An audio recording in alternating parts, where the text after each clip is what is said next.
by the Governor General, the appointed Senate, and the directly elected House of Representatives. Get the answer at the end of this introduction to the lower house. On the agenda, under statements by ministers, Minister of Culture, Gender, Entertainment and Sport, Olivia Grange, will be addressing the House. Minister of Education and Youth, Fayval Williams, will also be making a statement. Under public business, the report of the Joint Select Committee appointed to consider the report on the bill shortly entitled the Criminal Justice Administration Amendment Act 2023, the Offences Against the Person Amendment Act 2023, and the Child Care and Protection Amendment Act 2023 is to be taken. Tabling the bills in the House of Representatives in February 2023, Justice Minister Delroy Chuck explained that the government is looking to increase the mandatory minimum sentences for murder to ensure greater alignment between these sentencing regimes governing serious crimes and the public's expectations of the justice system. He said then that the proposed amendments to the Child Care and Protection Act are generally in line with the objectives of these two bills.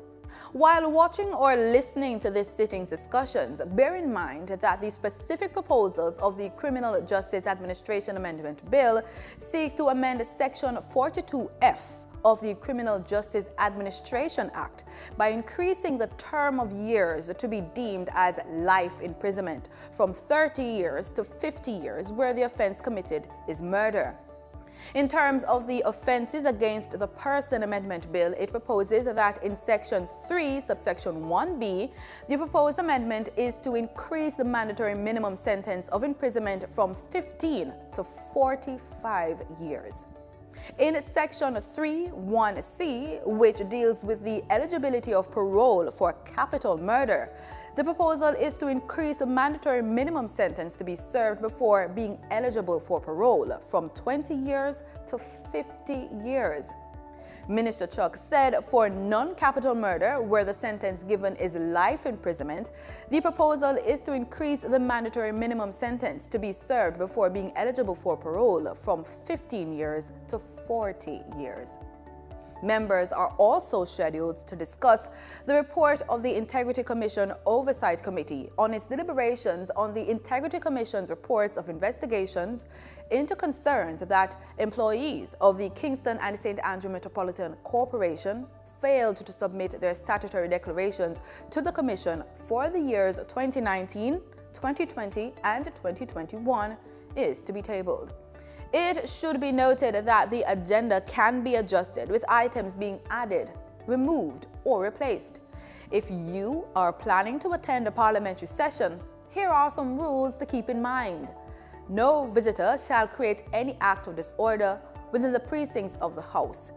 No visitor shall be admitted to the House without first obtaining an admission card from the office of the Clerk. Visitors who remain within the precincts of the House during a suspension of the session are asked to keep silent. It's almost time to go to the main event, but before that, let's get the answer to the trivia question we asked. True or false? Jamaica's parliament consists of three elements: the Crown, represented by the Governor General, the appointed Senate, and the directly elected House of Representatives. It's true. Now over to the proceeding. Social media platforms, PBCJ live stream, and those who are here in the house, seated in the gallery. As we commence the sitting, members will observe that seated in front of us as clerk today, acting for the month, is Ms. Colleen Lowe, our deputy clerk. You will also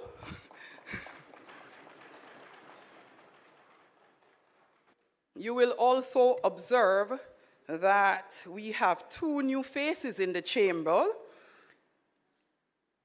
Ms. Christian Brandon, who is acting in the role of our deputy clerk, and Ms. Sophia Newman, who is acting as the assistant clerk today. You will see these faces for the remainder of this month. Members, this is a part of the Parliament's job rotation initiative to ensure our staff grow and are properly groomed in developing the necessary skill sets as we ensure that we continue proper succession planning and equipping all members of staff to be able to function in all respects in ensuring that our Parliament remains a robust, efficient one and one that plans for the future. Thank you, members. House Leader. My apologies. Clerk, call of the roll. Thank you, Madam.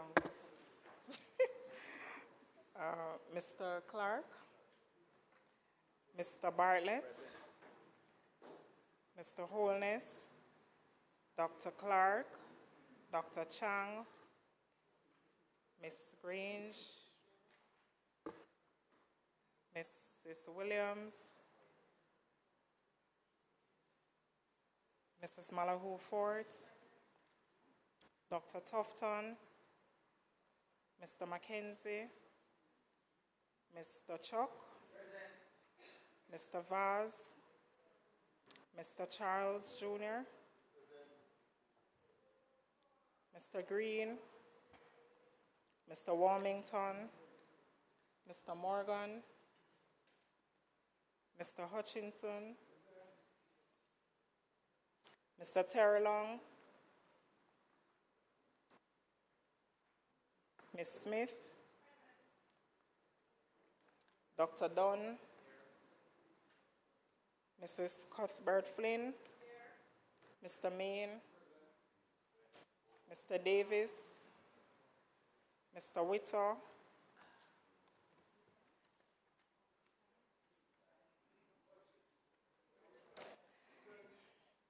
Mr. Brown,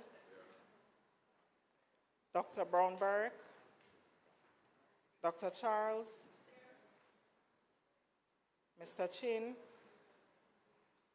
Mr. Cousins, Ms. Crawford, Ms. Daly, Ms. Davis, Mr. Golding, Mr. Graham, Dr. Guy, Ms. Hamilton, Ms. Hannah, Mr. Enriquez, Mr. Henry, Mr. Hilton, Mr. Jackson, Mr. Lawrence, Ms. Lee, Mr. Miller, Mr. Montague, Ms. Morrison, Ms. Garvey, Mrs. Nita Garvey, Mr. Paulwell, Mr. Phillips, Dr. Phillips, Mr. Robertson, Mr. Robinson, Mr. Samuda, Mr. Shaw, Mr. Sibley, Mr. Slowly, Mrs. Vaz, Dr. Wheatley, Mr. Williams, Mr. Wilson, and Mr. Wright. Thank you, Madam Speaker.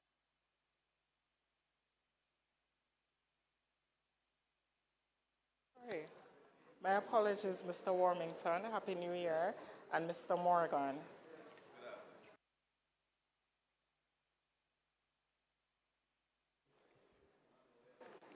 Thank you, Clerk.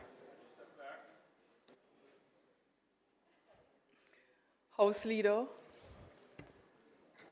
Madam Speaker, I'd like to join you in welcoming members to this final session of the parliamentary year, and in so doing to wish that we have started the year in the fashion that is typical of the spirit and ebullience that characterized our efforts in the previous year, and indeed, Madam Speaker, to think of 24 as a year for more.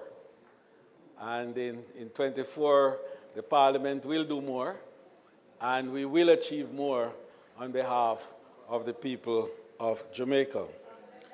I'd like to also join with you, Madam Speaker, in welcoming the new team of leaders that we have at the administrative end of the Parliament today, and particularly to welcome the new acting clerk, Ms. Colleen Lowe, and her two assistants, Ms. Chesan Brandon and Ms. Sophia Newman. We on this side, and indeed, Madam Speaker, I can speak for both sides of the House, that we welcome and we will provide the fullest collaboration and cooperation with the team to make their 1 month stint with us profitable and efficient indeed. Madam Speaker, as we enter this particular session of the Parliament,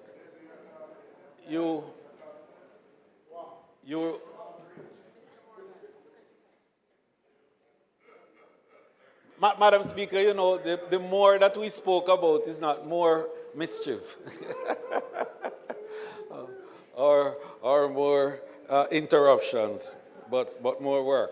So, Madam Speaker, this session will be characterized by, of course, more activity with regards to private members' activities, private members' motion. We will be taking due note of, and in fact, we'll be enabling debates on this during this session. The leader of opposition business and myself are collaborating on that to ensure that on my side, our ministers are prepared, and on your side, the priority is established in terms of what these motions are going to be for the session. And this is also a session which will be characterized by active work in terms of budgetary activities and so on. And we expect, Madam Speaker, that the business of the House, particularly the legislative agenda, will be moving apace. Madam Speaker, the fact that we want to spend a little more time looking at the standing orders, as you have correctly said, and to also look at other areas of efficiencies that the House needs to address, so that when we finish this session, we would have completed a full year's work and activities and prepare ourselves for the start of fiscal 24-25. May it please you, Madam Speaker.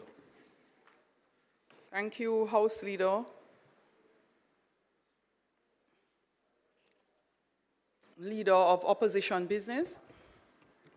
Madam Speaker, I join with the Leader of Government Business to also express on our behalf our best wishes to you and to the staff, and to congratulate the newly appointed acting appointees and to wish them well. And of course, to our colleagues, we're looking for a good year as we embark on the work of this chamber, not unmindful of the fact that we continue to be under public glare. Only, I think yesterday or today, there was an article about our workload, and I believe in this regard, probably if we were to be a lot more intentional in advising the public of the workload, because I was just going through my diary last year and saw the number of times I had to attend committee meetings, and many of the committees now are meeting online, and that is the work of the Parliament. So I think we have to be a lot more intentional. The Leader of Government Business has spoken about private members' motion, and I'm happy that we consulted before today to appreciate how we're going to be doing them, especially as he has also pointed out that we are in this segment going to be dealing with budget presentation, and perhaps we might want to contemplate, even while we do the budget, and because we do have some items on the private member's motion that are time sensitive, we might wish to see how we can intertwine some of those with the budget debate so as to clear the backlog.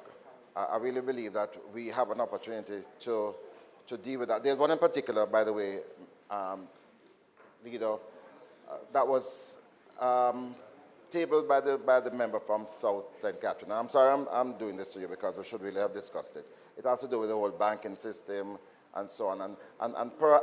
There was a referral to a committee. So it's not intended for a debate to take place here, but for a committee to deal with those matters, which are urgent matters.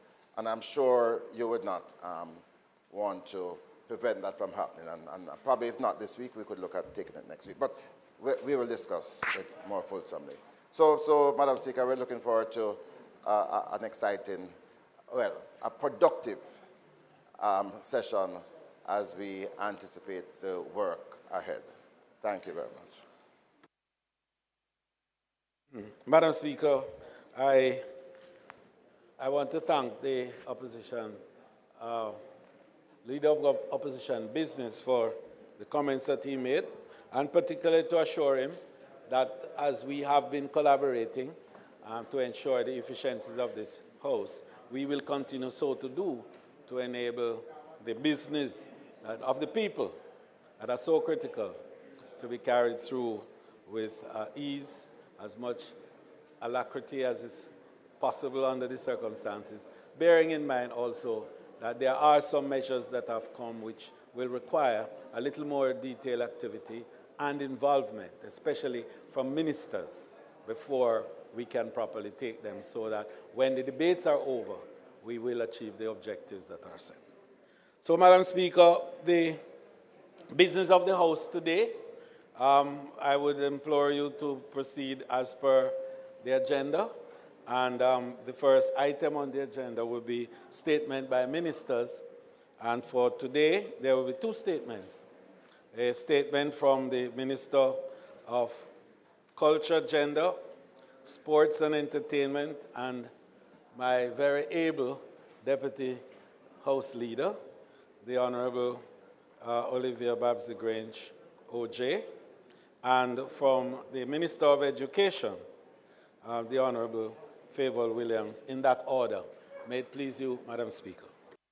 Thank you, House Leader. Orderly, would you be so kind as to take the podium for Minister?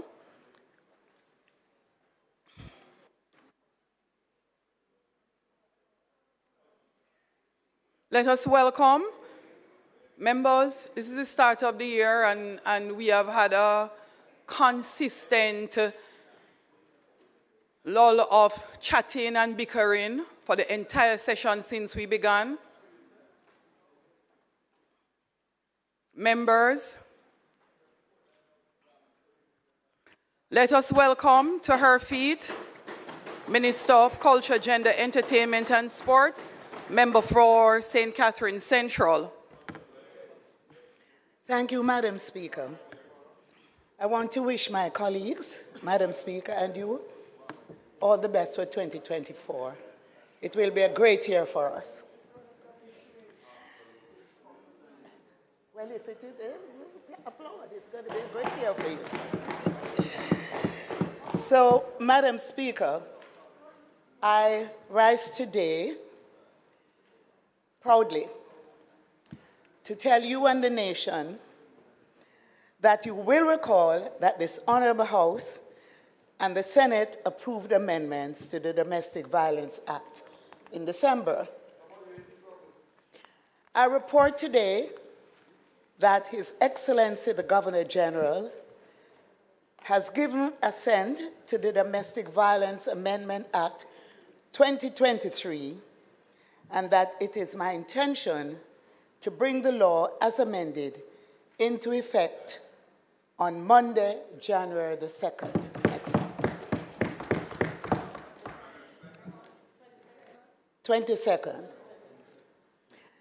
This government, and indeed the whole House, has demonstrated its commitment to preventing and punishing acts of domestic violence through the passage of these important amendments, which will, among other things, allow the court to issue protection orders and impose a penalty of up to $1 million for breach of a protection order, and up from a maximum of $10,000 and a sentence of up to 1 year in prison.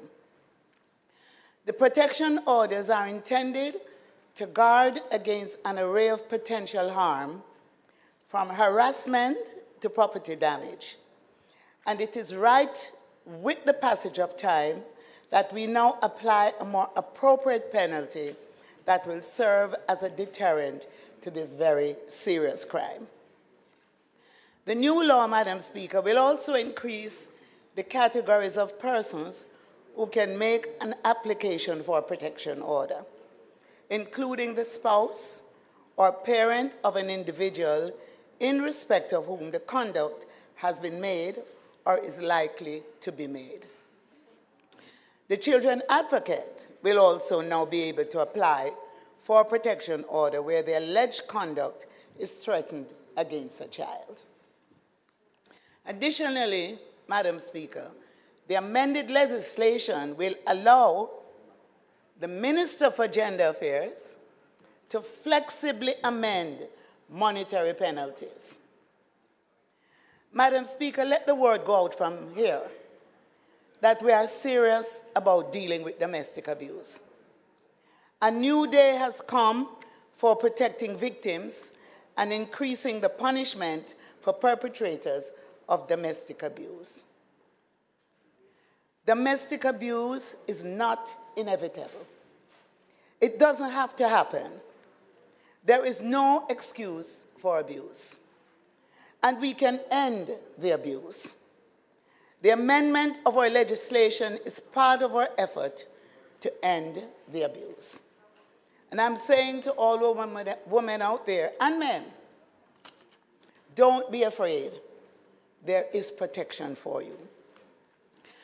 We continue to improve our services to victims, punish perpetrators, and review our laws to create effective deterrents to would-be perpetrators. In this regard, I look forward to the deliberations of the Joint Select Committee that will review the Domestic Violence Act towards strengthening the protection of victims and dealing appropriately with perpetrators. Madam Speaker, as I close, I take this opportunity to urge the woman or man listening to me and feels trapped in a violent relationship. My sister, my brother, there is hope. Your life can change. It doesn't have to be the way it is. In the last few years, we have significantly improved our support program for people facing domestic violence through my ministry and through the Ministry of National Security. We have opened 2 government shelters and a 3rd is on the way. We have now fully operationalized the National Gender-Based Violence Helpline, and we now have more staff to provide psychosocial support and counseling. I want to say to them, just call the helpline or text us, and we will help. Madam Speaker, with your permission, I will read out the helpline numbers. The helpline numbers for women are 876-553-0372 and 876-236-1713. The helpline number for men is 876-553-0387. Madam Speaker, I'm going to ask each member of Parliament, keep those numbers handy. I remember once I spoke publicly and I gave my number on the television. And up to today, I'm getting calls. And my number is also on my Facebook page. So don't be afraid to make your numbers available to your constituents so that they can get the information from you. And we currently have a strong media campaign as well, advertising those lines. So just make that call or send us a text and we will help. Many times I will get the calls and when I call back, the person can't answer the phone. But you certainly can text.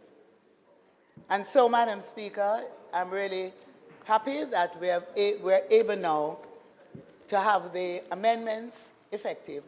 And I want to thank all my colleagues here in Parliament, here in the House of Representatives, and in the Senate, who moved expeditiously to ensure that the amendments were passed before the end of the year. Thank you so much, Madam Speaker. Thank you, Minister. Responding is the member from St. Catherine Eastern. Member? Yeah, thank you very much, Madam Speaker. I too would want to lend my voice in saying a very happy new year, and we look forward for a very good and continuous relationship, working relationship, in making sure that the people of this country is represented. Madam Speaker, I want to add my voice, as usual, for getting this piece of legislation passed and to get it in effect by the 22nd of January. Very timely, and I believe it is something that needs much more than just a phone number. We need now, Madam Minister, to start the public education. We cannot continue, and I'm saying this because by speaking to a number of my constituents about the way in which the men, more so, because even though we include men, and we are now including the children advocate, it is now reached a point, Madam Speaker, where a neighbor can make such a report. It don't just have to be in your household. And therefore, it is very important that we step up with the public education, because I am certain, while we want to prevent persons from committing these crimes, we also want to make sure that our system is not backlogged because persons are going to say they did not know and they did not understand. So hand in hand, Madam Minister, we have to start now with the public education. I also want to know, in terms of the committee that is going to be formed, what is our terms of reference? I do not know if you have established that as yet, but I would love to know. Because if we can add in it, because I notice we keep brushing public education aside, if we could add in it, in the terms of reference, how we treat public education, I believe that would go a far way. Thank you very much. Thank you, Member.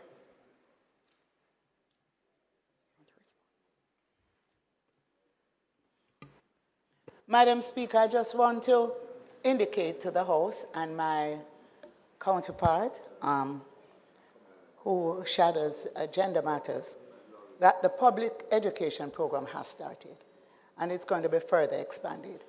And also the Joint Select Committee will meet shortly, and at that point we will establish the full terms of reference, and we will meet online and in person. Thank you.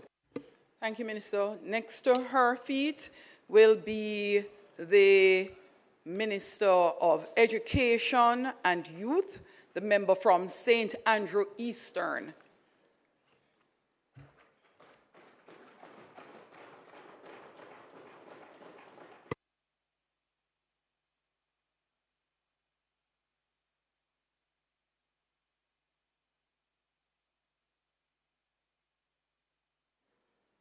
Thank you, Madam Speaker.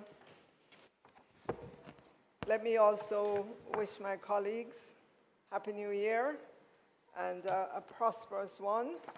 I know that we're all looking forward to 2024 and the efforts that will bear fruit for 2024. Madam Speaker, I rise to provide an update to the members of this Honourable House on the new Easter term.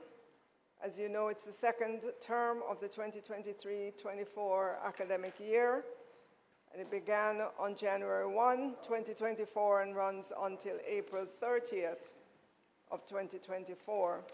All schools at the infant, primary, and secondary levels resumed with full operations on January 7, with the exception of a few secondary schools that resumed on January 10 due to staggered resumption schedules.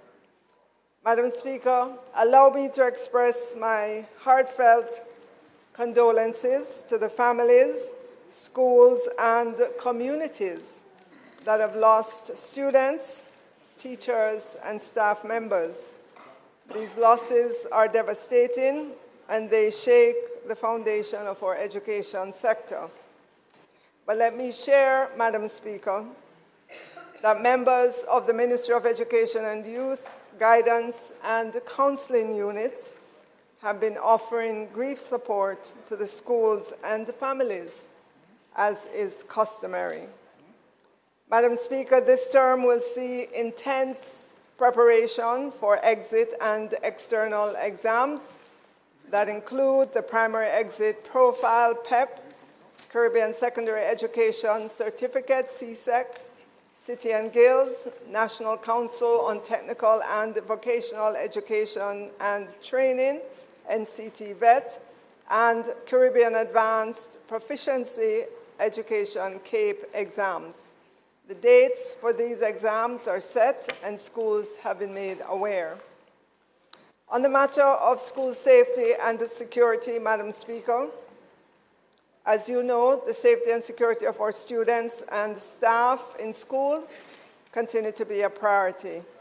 Our survey done in July of last year showed 154 schools with a total of 1,955 CCTV cameras.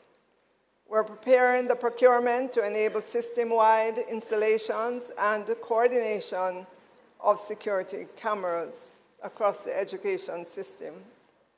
This year, an additional 8 schools have benefited from $15 million in grants to procure CCTV cameras that will improve safety and security at their schools.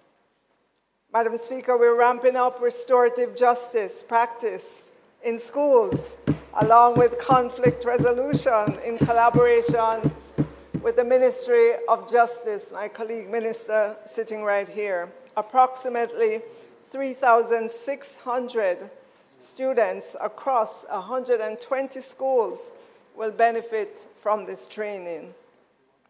And Madam Speaker, the team at the Ministry of Education and Youth looks forward to continuing the dialogue with another colleague minister, the Minister of Science, Energy, Telecommunications, and Transport, to develop an expanded rural transportation program that will benefit more than the current 7,500 students, a program that currently costs approximately $390 million annually. On the matter of further collaboration, I'm happy to share with the members of this Honourable House that 150 students across 10 secondary schools will benefit from cognitive behavior therapy training made possible by USAID, Positive Pathways to Guidance counselors and social workers within the targeted schools. Cognitive behavior therapy training raises awareness of depression, anxiety, personality disorders, and other socio-emotional issues. Madam Speaker, I am also sharing news that the Literacy Education Acceleration Program, LEAP, will be provided to 6 additional high schools and 10 primary schools will benefit from creative language-based learning through the support of the British High Commission. And the creative language-based learning recognizes the negative impact that sensory cognitive deficits have on a child's learning ability. The results from the Literacy Education Acceleration Program are very encouraging. 60% of the targeted group improved at least one grade level. 29% increased 2+ grade levels, and 10% increased 3+ grade levels in this program. So we are very encouraged, and we look forward to a greater rollout of this program and the impact it will have on literacy in our schools. But Madam Speaker, that is not all. 500 medium and high-risk students from 24 schools under the Interministerial School Support Strategy, a partnership with the Ministry of National Security, will continue to benefit from targeted interventions, psychosocial support, case management services, and behavior change intervention programs. This is in tandem with the ongoing efforts to complete the Safe School policy with the support of UNICEF. Under parenting, Madam Speaker, we understand that parents play a pivotal role in the lives of their children, and as such, the Ministry of Education and Youth, through the National Parenting Support Commission, will continue to train parents in our parent education program. And I want to reiterate that we're seeking to train in this school year a minimum of 100,000 Jamaican parents. And the NPSC, National Parenting Support Commission, will continue to drive this through a number of activities, including parent mentorship training and the reactivation of all parent places, all aimed at boosting parent engagement.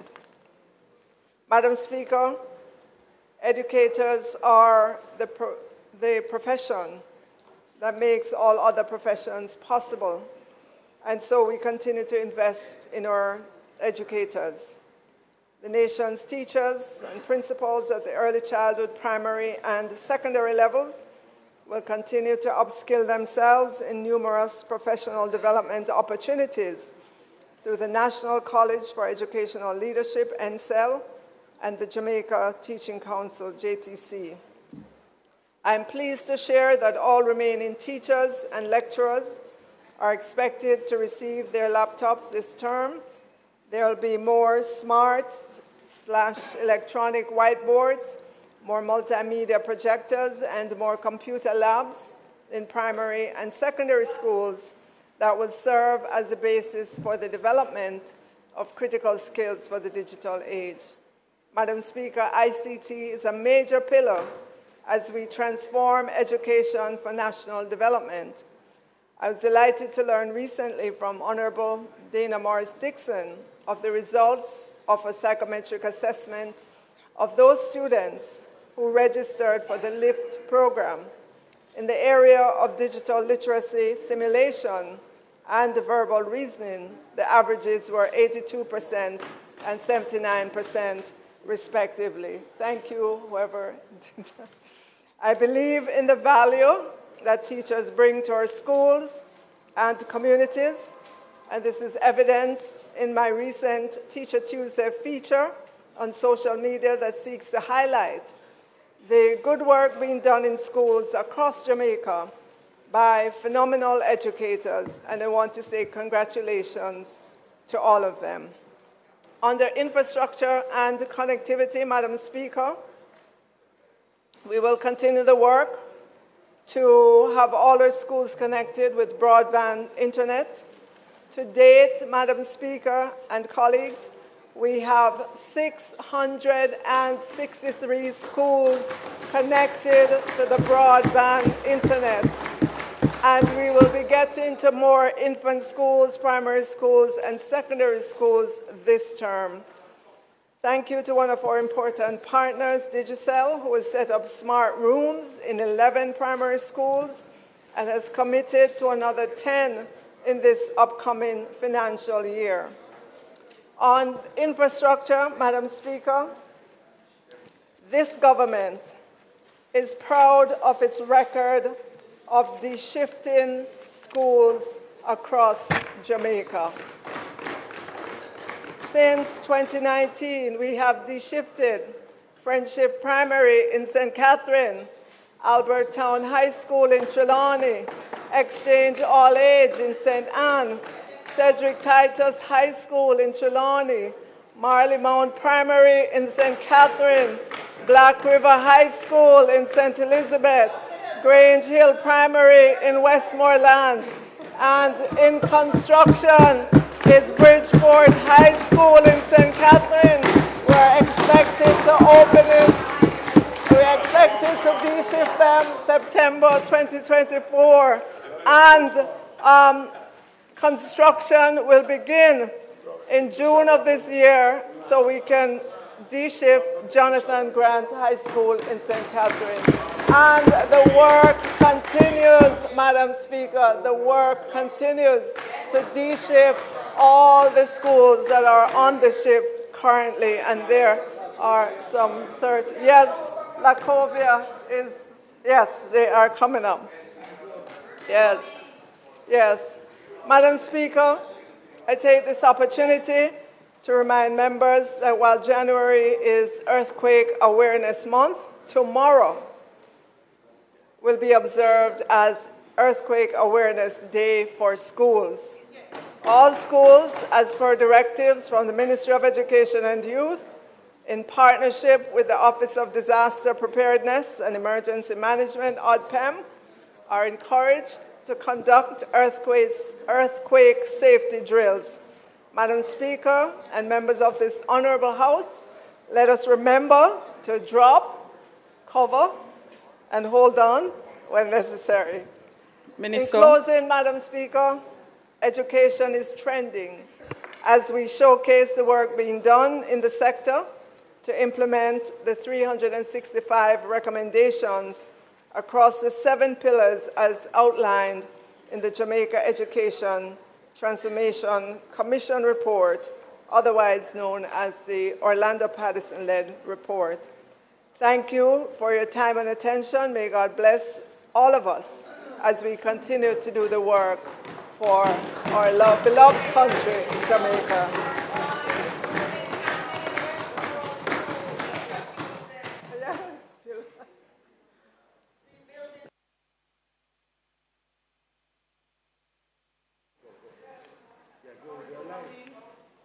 Responding is the member from St. Andrew Southeastern.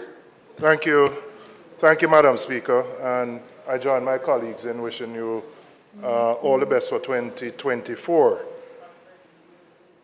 I won't use that term. I'd say productive.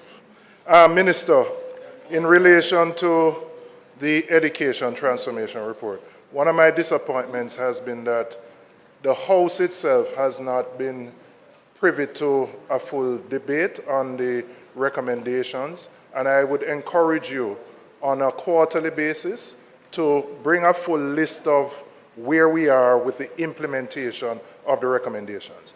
I know an oversight committee was established. I understand that there's a chief transformation officer, but I must tell you as a member of this House, I can't say where we are in that process. And given that this is so critical to almost everything that we do, I believe it's important that we know of the 365, whether we have done 5 or 10, and what the progress is, what the cost is, what the challenges are. So I'm encouraging you to, on a, whether it be quarterly or some other periodic basis, that you come to the House with that. The second question I have relates to the laptops and that the teachers and lecturers. Can you indicate how many or what percentage of the teachers are yet to receive? And is this the laptops that were committed from the heads of agreement signed between the JTA and the Ministry of Finance, I believe in 2018, but Don't hold me to the year, but I know there was a heads-up agreement signed. And finally, I want to talk a little bit about special needs children. There's a real deficit in the education system in, one, assessing children who have special needs. Many of the kids who we say don't now learn, they have challenges, and they are not either recommended for assessment, or if they are recommended, the cost of doing an assessment is prohibitive. And secondly, there are very few professionals who can do assessments. So if you go privately, you have a wait list of up to a year. I want to know what the ministry is doing to, one, provide more support for parents who have those special needs children, who need the assessment, and then once the assessment is done, to provide a pathway for their learning, which is going to be slightly different from the normal stream. Many of them end up being the problem of the Minister of National Security because they become troubled children. And we say them can't learn, head tough, need to lick. Those are the things we say. But they have issues. But those issues are just undetected throughout. And those issues were amplified over the 2-year period where we didn't have face-to-face. And the final thing I want to, again, we know resources are tight, but there's again a huge deficit in terms of parents who have those special needs children, who need to place them in educational institutions outside of the normal schools, and they simply don't have the resources to place them in a private institution. The private institutions are prohibitively expensive. Those fees are tertiary level type fees. And again, many of the children get left behind because the parents can't afford it. Member from St. Catherine Eastern. Thank you very much, Madam Speaker.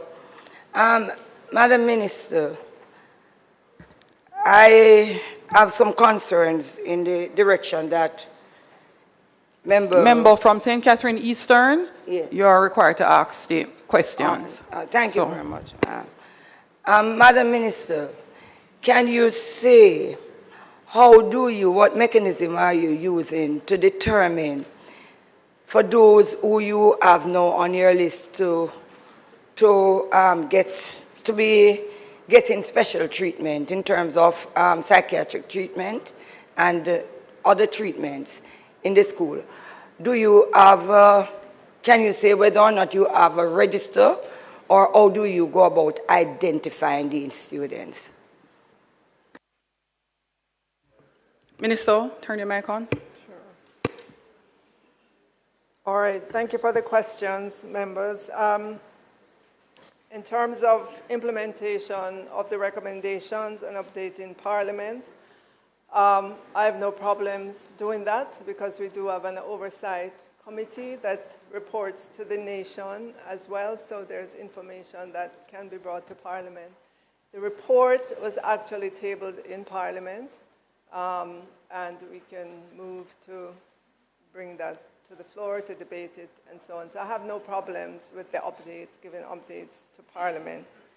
On your question with regards to the laptops, let me see the number. 22,000 teachers have already received their laptops out of a cadre of 26,000. So that's 85% of our teachers. And e-learning, who is our implementing agency, is responsible for procurement and for ensuring that the laptops are received by teachers. You asked if this was part of the heads-of agreement. I recall in, I don't know, but you said 2018, you're not sure. I recall in 2016-17 that there was an agreement, but it was for the smaller devices, the tablets at that time, and those were handed over. The laptops are, it's another procurement, another significant procurement. In terms of special needs, I'll be the first to admit that we have a lot still that we need to do to ensure that we provide adequately for special needs students. But we are very close to completing yet another diagnostic center at Case.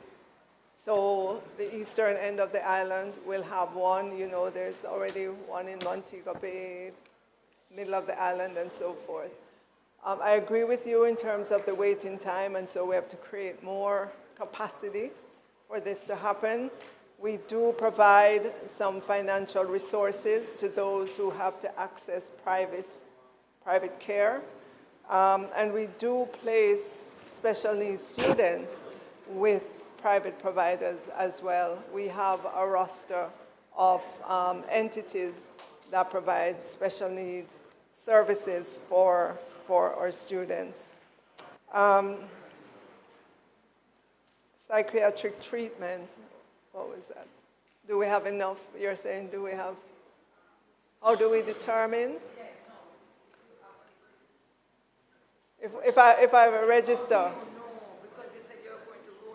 The member from St. Catherine Eastern, would you be so kind as to repeat on the mic for the benefit of the minister? And minister, after that, you have a final question from the member from St. Catherine Western, not you yet, member from Western.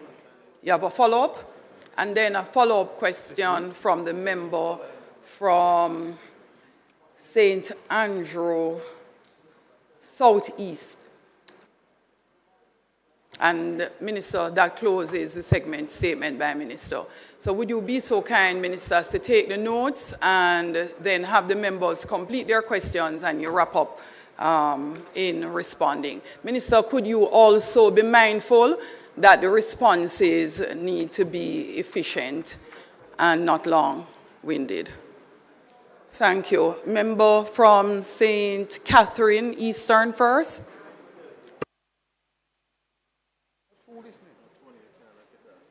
Minister, I was just trying. She didn't hear, remember part of the question yes, so right. You're just going to repeat that for her hearing. For you to explain the mechanism that you have used, because you said you have a rollout now in terms of students who will be getting psychiatric treatment.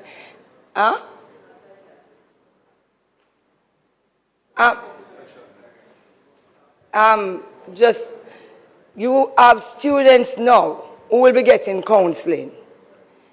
And those students have already identified, and you have identified guidance counselors.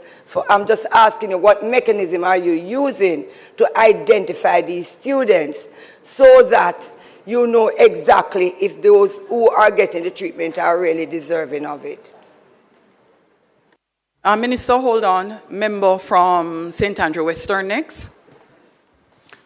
Thank you, Madam Speaker. Minister, could you apprise us on how many schools remain on the shift system as part of the reform program? How many schools remain on the shift system? And what is the timeline for getting that situation rectified? What is the timeline you're working with? And Minister, finally, there is also a follow-up from the member from St. Andrew Southeast. Yeah, Minister, I've gotten on the same special needs issue a number of complaints about shadows who are resigning from the job because of the very low remuneration provided to them. I don't know, again, I know resources are tight, but is that an area that the ministry is looking at to improve it? Shadows are specialized, trained teachers. They are in demand, and there are many who are just leaving. Those are the ones that would have been paid by the government.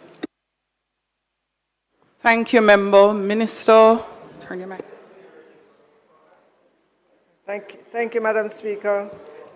Just let me recommit the question as it relates to special needs. Earlier on that was asked. So We have partnerships with 17 private institutions that include prep schools offering special needs support. 20 of our public schools offer special education institutions.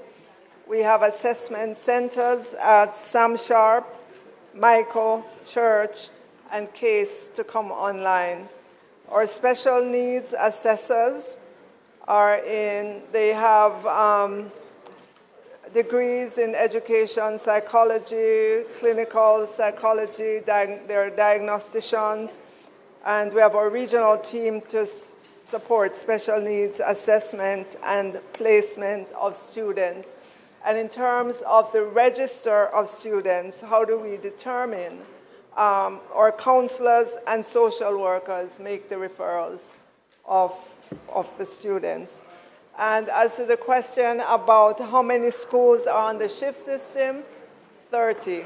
30 schools remain on the shift system. And what's the time frame? It requires us building extra classrooms. So, it's just the procurement process and getting that done. A block of school takes about 10 to 12 months to complete. So we have 30 schools, so it'll be multi-years. Thank you, Madam Speaker.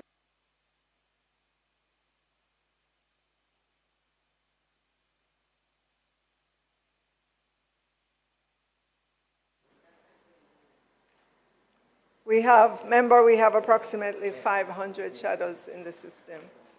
And as you know, the government has been going through just a relook at everything with regards to compensation and so on. And so the Ministry of Education continues to do our part too, to look at how we can rebalance the scales as well. Thank you, Minister. Announcements? Laid on the table of the House are the following. Planning Institute of Jamaica publication on Jamaica Survey of Living Conditions 2021. Annual report of the Jamaica Tourist Board for the financial year 2020-2021.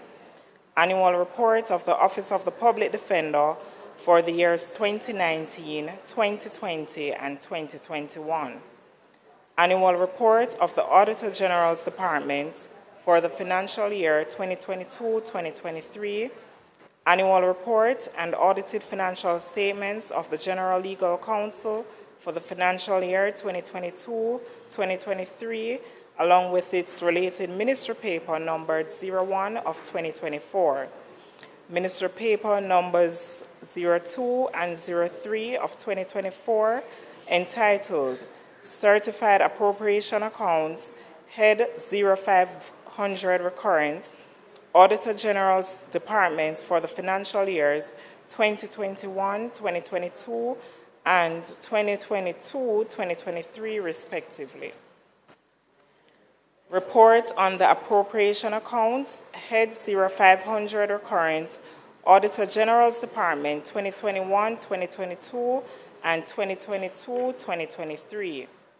The Auditor General's Department Certified Appropriation Accounts, Head 1500A, Office of the Prime Minister for the year 2018-2019, Head numbered 19,000 from the Ministry of Economic Growth and Job Creation for the year 2019-2020, Head 217, Ministry of Finance and the Public Service, Public Debt Servicing Debt Amortization for the year 2019-2020, Head 256 from the Tax Administration Jamaica for the year 2021-2022. And finally, we have a report of the Integrity Commission Oversight Committee on its deliberations on the Integrity Commission's reports of investigations into concerns that employees of the Kingston and St. Andrew Metropolitan Corporation had failed to submit their statutory declarations to the Commission for the years 2019, 2020, and 2021. Thank you, Madam Speaker. Bills brought from the Senate. The following is a message from the President of the Senate. To the Honorable House of Representatives, I have the honor to advise the House of Representatives that on the 21st day of December 2023, the bill entitled An Act to Amend the Domestic Violence Act was passed in the Senate without amendment. Thomas Tavares Finson, OJ, CD, KC, JP, President of the Senate. Thank you, Madam Speaker.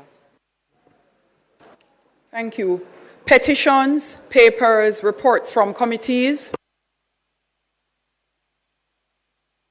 Madam Speaker, I beg to lay on the table of the House a copy of the report of the Integrity Commission Oversight Committee on its deliberations on the Integrity Commission's report of investigations into the concerns that employees of the Kingston and St. Andrew Metropolitan Corporation, KSAMC, failed to submit their statutory declarations to the Commission for the years 2019, 2020, and 2021.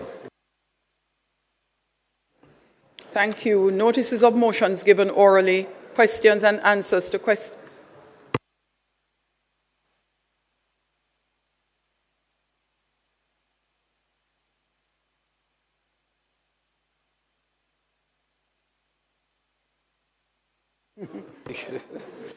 Notices of motions given orally. House Leader. Madam Speaker, I beg to give notice that at the next meeting of the House I will move. Be it resolved that the report of the Integrity Commission Oversight Committee on its deliberations on the Integrity Commission's reports of investigations into concerns that employees of the Kingston and St. Andrew Metropolitan Corporation, KSAMC, failed to submit their statutory declarations to the Commission for the years 2019, 2020, and 2021, which was laid on the table of the House on the 16th day of February 2024, be adopted. Madam Speaker, I further beg to give notice that at a later stage today, I will move for the suspension of the standing orders to enable me to take this motion. May it please you, Madam Speaker. House Leader, would you be so kind as to make one correction? The date is the 16th of January instead of 16th of February.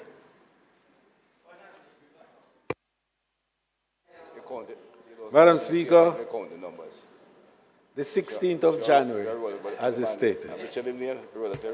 Thank you, House Leader. Questions and answers to questions? Motions that may be made at the commencement of public business requiring notice, motions relating to the sitting of the House, motions for leave to introduce bills, presentation of bills without leave of the House first obtained, public business. House Leader. Madam Speaker, there will be two matters on public business today. Of course, one will be for the approval of the report of the Oversight Committee of the Integrity Commission, and the second will be from the Minister of Justice, who will be debating the report on the three matters. One, Criminal Justice Administration Amendment Act 2023, the Offence Against the Persons Amendment Act 2023, and the Child Care and Protection Amendment Act 2023. Madam Speaker, I now move for the suspension of the standing orders to enable me to take the motion, notice of which I gave earlier. Those in favor? Aye. Those against? The ayes have it.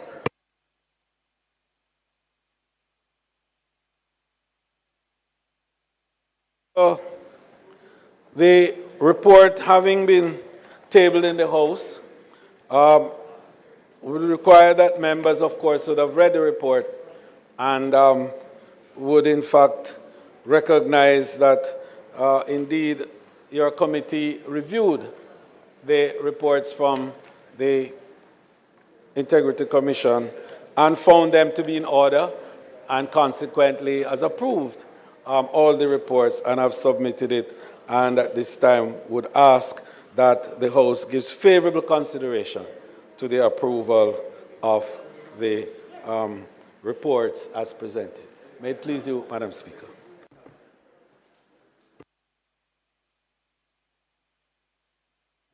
Those in favor? Those in favor? Those against? The ayes have it.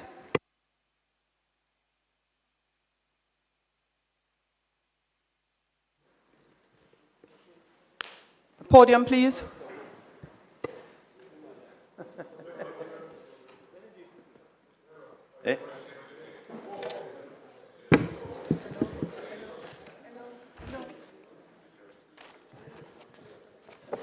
Madam Speaker, I now move that we start the debate on the reports of the Joint Select Committee appointed to consider and report on the bill shortly entitled the Criminal Justice Administrative Amendment Act 2023, the Offences Against the Person Act 2023, and the Child Care and Protection Act 2023.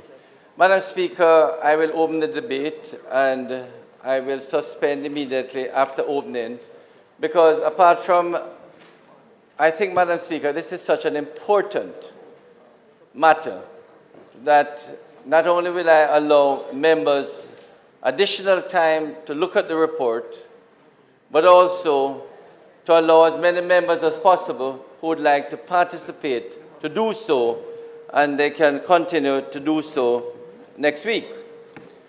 Madam Speaker, this is a matter that started earlier last year, and indeed the Joint Select Committee was put together on the 19th of April 2023, and Madam Speaker, we allowed extensive consultations, discussions. All persons were invited to participate, make their recommendations, consider the issues, and certainly, Madam Speaker, everyone who wanted to participate could participate. 11 civil society groups participated, made their recommendations. Their recommendations were considered. The Joint Select Committee considered them and made some recommendations, which I will intimate shortly. But, Madam Speaker, this Parliament should be aware that the question of murder is probably the greatest challenge this country faces at this time. There's no doubt, Madam Speaker, that this country, over the last 20+ years, have had in excess of 1,000 murders per year. For a small country like Jamaica, not only is it excessive, embarrassing, but it is something that every single Jamaican must be not only aware of, must do and play their part to see how we can reduce this level of killings within the Jamaican society.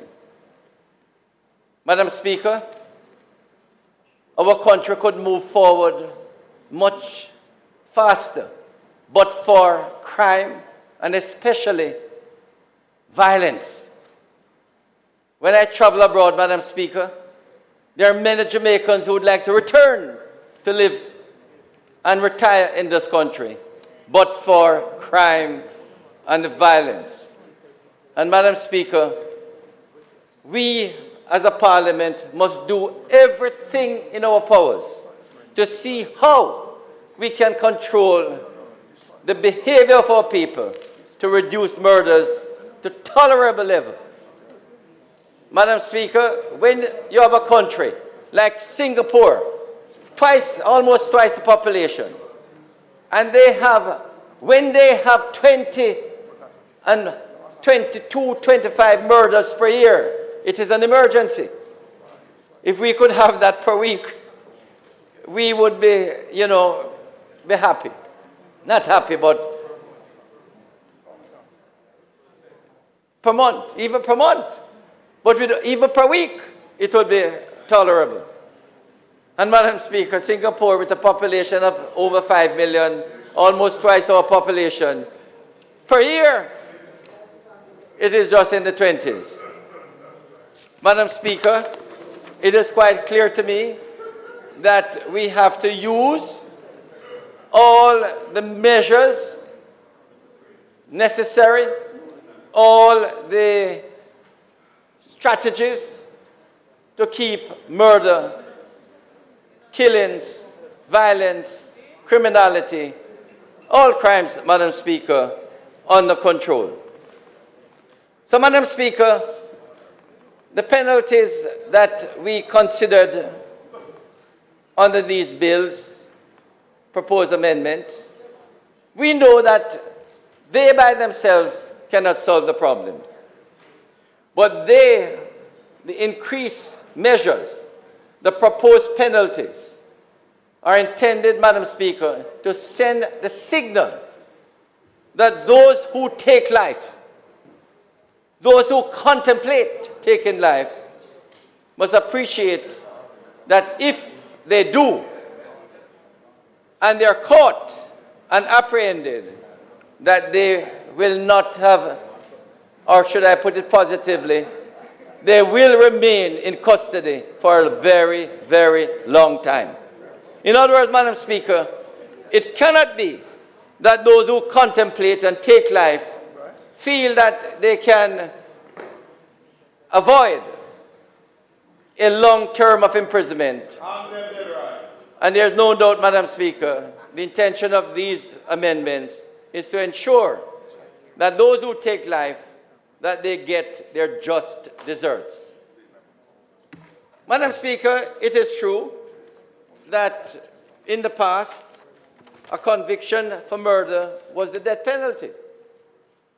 And it was only 30-odd years ago we decided in this Parliament to have two categories of murders, capital murder and non-capital murder. Capital murder was intended to be the most egregious of killings, and non-capital murder, less egregious, but oftentimes domestic murders. But I begin, Madam Speaker, by emphasizing, and this is important, this Parliament bear in mind, that if the penalty for murder is not proportionate to the egregiousness of the crime, we are going to have victims and their families take justice in their hands. So it is one thing, Madam Speaker, as many of the bodies who came before us, they speak about rehabilitation, what can be done for the offenders, how can we ensure that they, after their sentence, that they can return to the society and live a useful life and avoid committing further crimes. But at the end of the day, Madam Speaker, we cannot ignore the fact that when you take life and you're charged and convicted, there is a victim who is 6 feet down. And even though that victim cannot speak, the families, friends, and the society at large are very concerned about what is the justice for those victims. And in truth, Madam Speaker, this Parliament must reflect and balance what is justice, not only for the offender, but also for the victims who can't speak. And therefore, Madam Speaker, our Parliament must bear in mind that the victims of murder, they don't have a voice, but this Parliament must speak for them. Because, Madam Speaker, the truth of the matter is that there are many families of victims who speak and are frustrated with some of the sentences imposed. And I'm not blaming the courts, because the courts frequently do have to take into consideration many, many factors. But at the end of the day, Madam Speaker, we can't ignore what the society is calling on us as legislators as to what is appropriate for murder. So, Madam Speaker, let me first of all set out what the present position is and also what is a proposal and recommendation before this Parliament from the Joint Select Committee. Madam Speaker, for capital murder, the present position is either death or life imprisonment without parole, but if a sentence of life sentence is imposed, that the person must serve, the convicted killer must serve at least 20 years before becoming eligible for parole. Madam Speaker, the recommendation from the Joint Select Committee is that the sentence for the capital murder should remain death or life imprisonment. But if life imprisonment is imposed, that the sentence should be a minimum serve of 50 years before consideration for parole. And Madam Speaker, you're speaking now of the most egregious crime, capital murder. And if death is not imposed and he gets life imprisonment, then he must either serve the rest of his life in prison, which means life imprisonment without parole. Or the judge might say, you must serve 50 years before you're considered for parole. That is the most egregious killing, Madam Speaker, which 30, 40 years ago, it would have been death. Madam Speaker, for for non-capital murder, the present position is life imprisonment or a fixed term of imprisonment. If it is life imprisonment, the person must serve at least 15 years before consideration for parole. If it's a fixed term, they must serve at least 10 years before becoming eligible for parole. Madam Speaker, the consensus and the proposal from the Joint Select Committee is that life sentence, if it is imposed for non-capital murder, the convicted killer must serve at least 40 years before being eligible for parole. If a fixed term of imprisonment is imposed, then they must serve, it must not be less than 30 years, if a fixed term. But they must serve at least 20 years before becoming eligible for parole. Madam Speaker, let me make it very clear that these sentences should be harsh, should be severe, so that persons who contemplate murder must recognize that if they engage in murder, they don't have much of a future in the society. They will return to the prisons and spend a long time.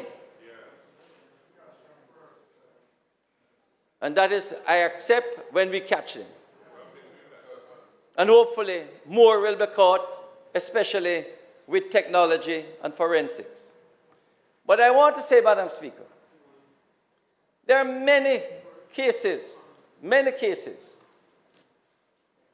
especially of domestic murders, where, Madam Speaker, there's not necessarily any long contemplation about killing. It may be on the spur of the moment, and the person regrets it after. In those cases, oftentimes they plead and are prepared to plead guilty. These sentences don't necessarily apply. They're guides. So once they plead guilty, they can negotiate under the Plea Bargaining Act an appropriate sentence. But in negotiating the appropriate sentence, the victims' families and friends must be considered. In other words, it's not just a question that the defense lawyer say this is the appropriate sentence. The victims' families should be considered, And at the end of the day, the judge will be the final arbiter what is the appropriate sentence. And these sentences, Madam Speaker, must send that signal to those who want to fight the system, who want to fight the case, that if they do fight the case and get convicted, they will serve a very long time in prison. But if they admit and confess to what they have done, they can negotiate with defense, with the prosecution, and have the judge impose an appropriate sentence. So, Madam Speaker, we are not taking it all away from the judges. The judges will play a part for those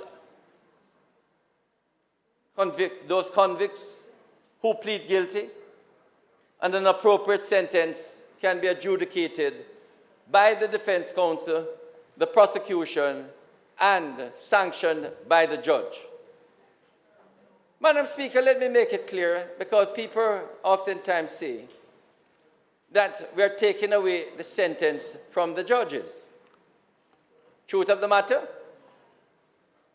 the judges across the Commonwealth have said that at the end of the day, the legislature has a part to play.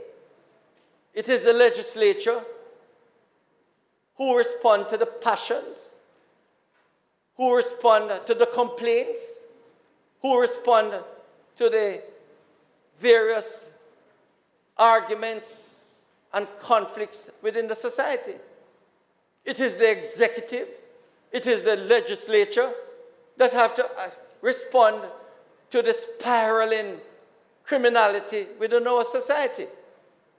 And at the end of the day, the sentence of the court, yes, has to reflect what the society is feeling. And it is the legislature that can best determine what the public and the society is feeling. And therefore, it is in this Parliament, every single one of us, opposition, government, can determine whether these sentences properly reflect what the society is feeling. Because the society is asking, Madam Speaker, for punishment that is proportionate to the egregiousness, the nature and gravity of the criminality in our society. And when this legislature, Madam Speaker, fails to reflect what the society is asking for, we would have failed in our duties. And therefore, Madam Speaker, yes, we must do everything to catch a criminal. But when we catch them, and they are convicted, they must get their just desserts. Madam Speaker, sentencing is not an easy decision. And having been in the legal system for many decades, the judges will tell you, this is not a scientific decision. They're really baffled as to the appropriate sentence. And that is why when they get a signal from the legislature, I can tell you, Madam Speaker, they're happy. I can tell you, Madam Speaker, the National Council on Justice, when police officers, when the Ministry of National Security and the Ministry of Justice complains about the sentence, the Chief Justice and the judges will tell you it is in your portfolio. You can decide what is the appropriate sentence. Once the legislature decides, we will follow by that guidelines. So, Madam Speaker, what you're doing here is to send the guidelines, the appropriate measures that the judges must comply with. Not that we're dictating to them, but we're reflecting what the society is demanding. Because it is what we have agreed in this Parliament, and if you have alternative proposal, put it forward. But what we decide here is what we expect that will be complied with on the bench. So, Madam Speaker, where we had some problems, where we had a lot of concerns, are the sentences to be imposed on children. First, Madam Speaker, children under 14 years, we are not troubling it. They cannot be sentenced beyond what is provided for in the present law. Children under 14. But children 14 to 17, Madam Speaker, the present law is that they can be sentenced like an adult, which means the sentences that I just quoted. But we, in discussion, Madam Speaker, have determined that for capital murder, a child 14 to 17 can't be sentenced to death, but could be sentenced to life imprisonment or a fixed term of 50 years. And life imprisonment or the fixed term, they must serve at least 20 years before they are considered for parole. That is where a child 14 to 17 has committed capital murder. Where a child 14 to 17 has committed non-capital murder, they can be sentenced up to 30 years, and they must serve at least 15 years before being considered for parole. Now, Madam Speaker, the truth of the matter is that not less than 30 years. Sorry, not less than 30 years, and they must serve at least 15 years. So, Madam Speaker, we had many, and indeed, the time of the Joint Select Committee, a lot of it was spent determining whether, in fact, children should really be imposed with these sentences. Question is, these are children of tender age. They need help. They need to be given special considerations. But, Madam Speaker, the truth of the matter is, these children, 14 to 17, are committing some serious crimes. And they're killing similar children of a similar age, and even adults. And the question, Madam Speaker, if this Parliament, fail to send a signal that these children should have a harsh penalty, if we fail to do that, Madam Speaker, I urge the families of the victims will feel they got no justice. And not only will they feel they got no justice, they may well find ways and means to retaliate and to take it out.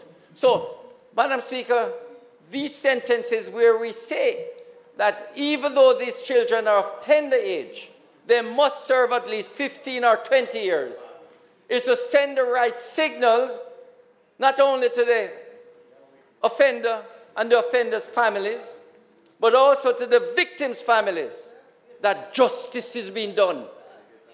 Because, Madam Speaker, if justice is not being done, then it means that injustice is being done to the families and the victims' families. And therefore, Madam Speaker, much as I and all the presenters would be happy to say, we must consider the life of the offender who is 14 to 17. And remember that in 15 or 20 years' time, they will return to the society. Much as we would like to help them, that they can go to the Heart Institute, that they can get their degree, their CXC and their PhD, and they will become good citizens afterwards. At the end of the day, Madam Speaker, we can't ignore the victim and the victims' families. Because if we ignore the victims and the victims' families, they will say this Parliament is pursuing injustice rather than justice. And this Parliament, Madam Speaker, must balance and ensure that the victims and the victims' families feel that the sentence that we are sending and the sentence of the court reflect the act that the offender did to the victim. No, we are not going to hang them. And I'm the first to tell you I don't believe in hanging.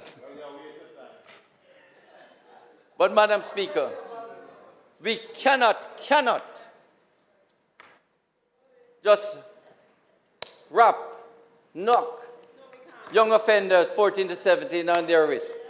We have to lock them up for a long period of time and let them reflect and improve their ways. So, Madam Speaker, I would like this Parliament to send a signal to every nook and cranny across this country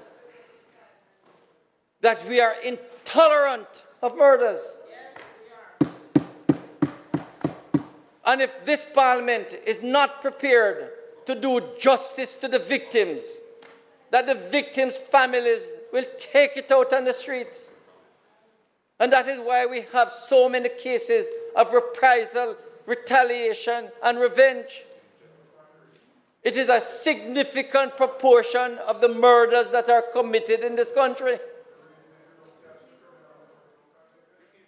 And I say, Madam Speaker, that this is a seminal moment in this Parliament when we must send that clear and unmistakable message to all Jamaica that murders will not be tolerated. And not only that, yes, we need to catch them. Yes, we need the support of all the well-thinking citizens of this country to get all killers properly brought before justice. Because at the end of the day, Madam Speaker, the government, the police cannot do it alone.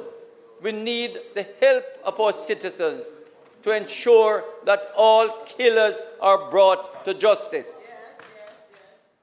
And yes, Madam Speaker, I accept that unless we catch them, the penalties can't be imposed. And that is why all the citizens of this country must be determined that those who take life must get their justice. And when they are reported and they get their justice and the sentence that they get, then we feel that we can move forward. And we feel that Jamaica can be returned to a place of peace. Because, Madam Speaker, these penalties may not solve all the problems, but it is a step to send a signal to killers when we catch you. And we convict you, you're going to spend a long time in jail. That is the message, Madam Speaker, that we're sending to those who kill and are convicted. And I urge other members to participate next week when we hope to close this debate. Thank you very much, Madam Speaker. Thank you, Minister. House Leader? I don't see any mics on, and No, the debate is being suspended. That is what was said at the beginning. He's not closing. He had asked at the beginning to suspend the debate after opening, and we would continue the debate next week and give members sufficient time to prepare. So,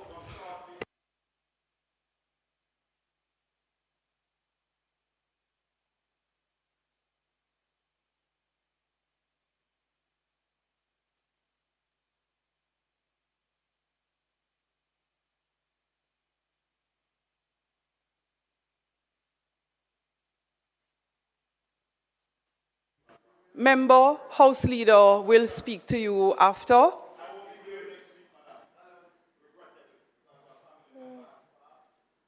And we have to bury them. And I know you will understand when a family member has passed, the family has to rally around. Sorry, member, I have not been made privy to that apology as yet. I know. It is drafted, not delivered. So I seek your permission to speak, Madam. Madam Speaker. House Leader. May I think, Madam Speaker, the member, the minister who is piloting the bill did ask that the debate be suspended so as to allow. But we heard. So, Madam Speaker, the member can indeed ask for a reversal of that request, so as to enable a continuation of the debate until, some point later on. But the member, therefore, has exactly. Madam Speaker, as intimated, I ask for the suspension of the debate, and I will allow all members who want to speak the time to speak. Next week or the week after. Thanks. Madam, I believe that the offer from the minister, I just want to get it very clear that it will not be suspended or ended next week. Because I have very strong views. Because we cannot ask the taxpayers of Jamaica. Your suitable comments were sufficiently indicative of your strong views. You will have a chance to pay for mind them you will have a chance for that member. Your mic is on for us to get that clarity. I apologize, Madam. Yes, you but will we have. Must hang them. No. House Leader, order in the Parliament. So, order in the Parliament, member. Please take your seat. House Leader. Thank you, Madam Speaker. Madam Speaker, I just want to assure the House in all its forms that whenever an undertaking is given, it will be carried through. The member has asked that the debate be suspended so as to allow for more participation for next week, and we will honor that to the letter. May it please you, Madam Speaker. And yes, until the debate is completed, whether it takes 2 weeks or 3 weeks or whenever. And that is in the order and the best tradition of our democracy in this honorable House. Madam Speaker, it isn't intended to do any further business today. I therefore ask that the House be adjourned for a date to be fixed. May I please you, Madam Speaker. Thank you. The question is that this House do now adjourn for a date to be set. Those in favor? Those against? This honorable House now stands adjourned.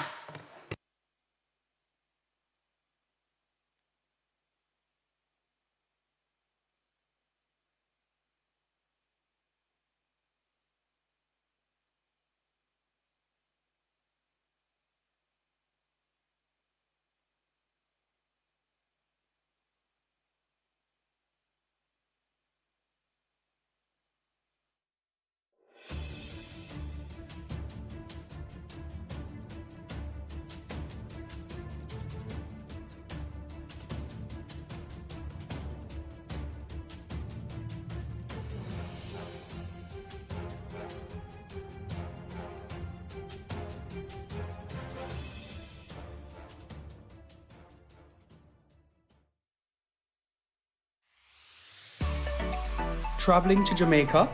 Submit your customs and immigration declaration online for faster processing. Visit the enterjamaica.com portal, complete and submit your declaration prior to departure. Upon arrival, proceed to the immigration kiosk and swipe your passport to confirm your trip details